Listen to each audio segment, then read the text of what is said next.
Pakinggan nyo ko dito sa video na to kung paano pinasalamatan. Itong si Marcos Jr., itong si dating Pangulong Rodrigo Duterte. Dito pa lang mga kababayan kung talagang, ganito lang naman ng wasimpiyan eh. Itong mama na to, kung nasa tamang katinoan.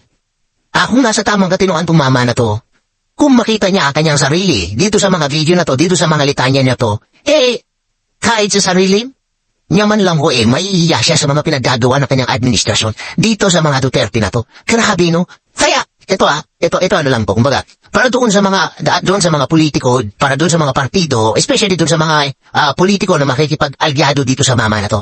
Pagka wala na ko kayong pakinabang din sa mama na yan, sigurado, ichipwera, meron ko kayong kalalagyan. Kaya, mag-ingat ho kayo dito sa mama na to. Pakita niyo kung gaano kawalang yato si Marcos Jr. Siyempre, kami nasisihan at na-dismiss ng Supreme Court yung petition na itigil ang paglibing sa aking ama at matutuloy na. Dahil kanino? Hindi naman sa datin sinasabi na na-impluensyahan itong si dating Pangulong Rodrigo Duterte ang Supreme Court. Hindi yun ang ibig natin sabihin. Sinasabi ho natin dito dahil yung batas talagang binasa nitong si dating Pangulong Rodrigo Duterte word for word na kung ikaw ay naging sundalo, pwede ka sa libingan ng mga bayan. Kung ikaw ay naging presidente, pwede ka sa libingan ng mga bayan. Yun lang ho ang criteria. Pasok itong si Marcos Jr. Pasok na rin ba natin? Pasok ko itong si Marcos Jr. dun sa mga criteria na yon.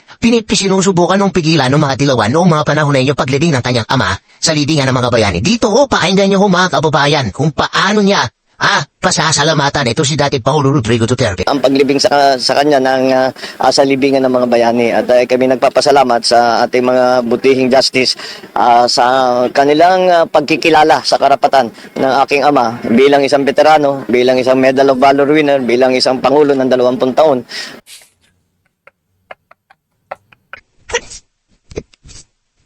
Pangulo ng 20 taon.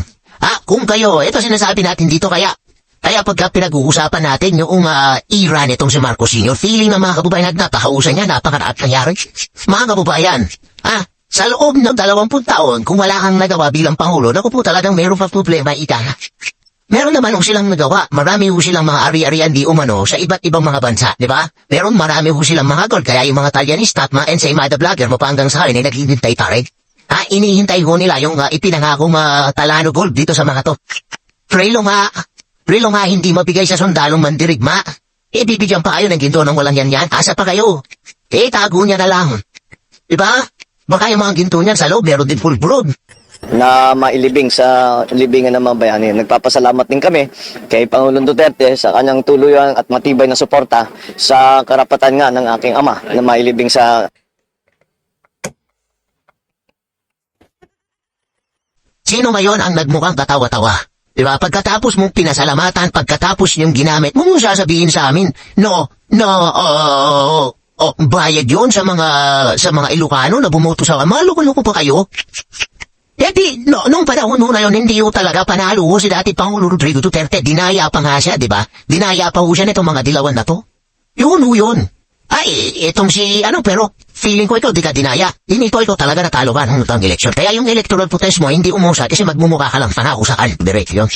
Ganyan ho ka walang pasalamat, ka walang hiya itong mga Marcos na to. Kaya ang sinasabi ko natin dito, sa susunod na eleksyon, lahat, hindi lang ho yung merong apelidong Marcos sa hulihan na kanilang pangalan, wag lang ho yung mga yun ang hindi natin suportahan. Maging yung mga magpapa-endorso nasa senatorial lineup nitong mama na to dahil wala balik sa sambayan ng Pilipino ang mga pinagagawa o kung yung mga iluluklok ng administrasyon na to sa senatorial state nitong si Marcos Jr.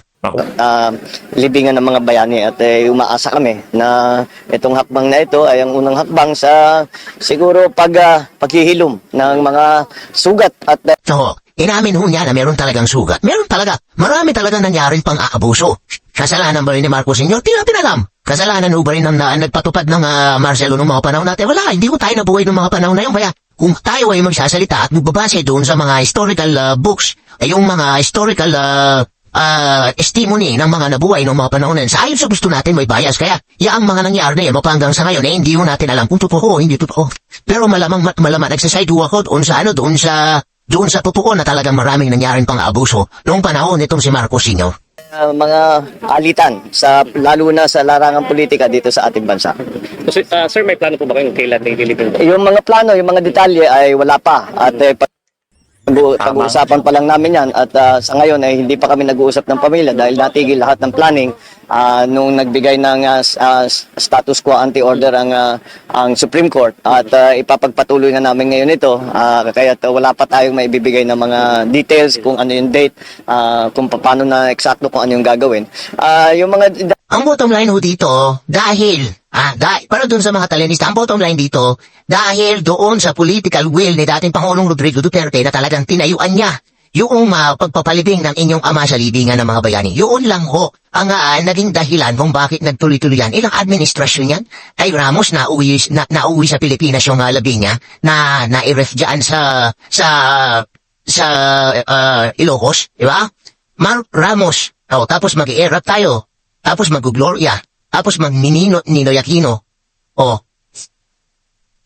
Pangulong Rodrigo Duterte. Halos apat na administrasyon.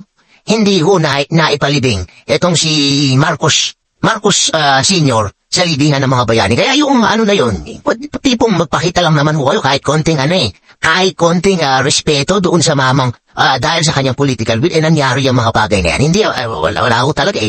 Mahirap po talaga kausap yung mga pangat.